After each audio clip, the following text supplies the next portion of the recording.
I'm Allison Salinger, and I'm running for SHO Business Manager. So the SHO Constitution explains the duties and responsibilities of each officer position, and for the Business Manager, the SHO Constitution states that the Business Manager shall manage all SHO equipment and properties. And I have experience with a very similar set of leadership responsibilities. In high school, I was head of technical design crews for multiple main stage productions, and this requires that the head of the technical crew maintain an inventory and organization of all equipment and supplies from paintbrushes to power tools. And another responsibility of the business manager is that the business manager shall provide instructions for use and setup of SHO equipment when necessary.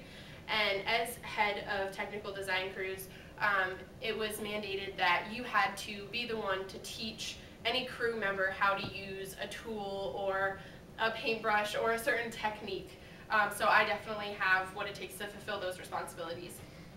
Additionally, actually 1/3 of the business manager responsibilities in the Constitution are about working closely with the Interresidential Housing Association.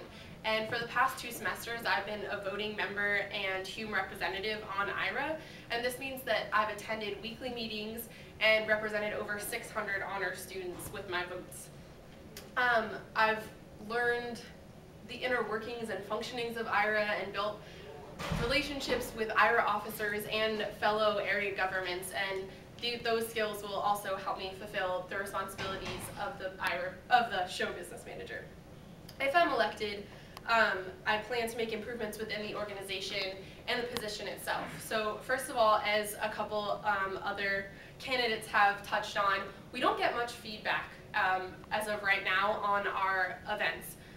Really the only feedback we get is the number of students that attend the event, and so in order to improve upon this, I would propose that a biannual survey is sent to all honors students on the entire listserv, asking for feedback, but also maybe provide a list of hobbies and interests that they can check off, and this would provide future executive boards with kind of a census, if you will, of like interests of honor students so that they can plan more successful events to a target audience. I also think it's important that we require that each executive board committee plan at least one event per semester in a more central location on campus, like Jordan was saying, maybe in the Orange and Brew or the Wrights Union, to attract students in various residence halls across campus, and so as not to appeal only to those living in Hume. As for improvements more specific to the business manager position, I think it's important to keep a very up-to-date inventory, and as far as I know, right now it's only updated annually. And so I would require that as part of the post-programming report, any residential advisor or executive board member or officer would have to update this inventory, and this would, then the inventory would serve as a reference for executive board members when planning for events and allow for a more frugal system of buying equipment and supplies. So to finish up, according to a lot of studies, you'll only remember 10% of this speech. So if you can choose which 10% to remember, please forget everything I just said and only remember what I'm about to say.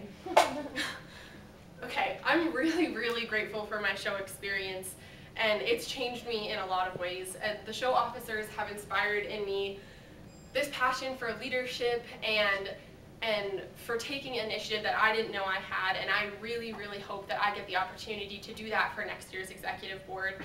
SHO is an incredibly unique community of leaders and creative thinkers, and given the opportunity, I would do everything in my power as business manager to promote the importance and the development of the Student Honors Organization.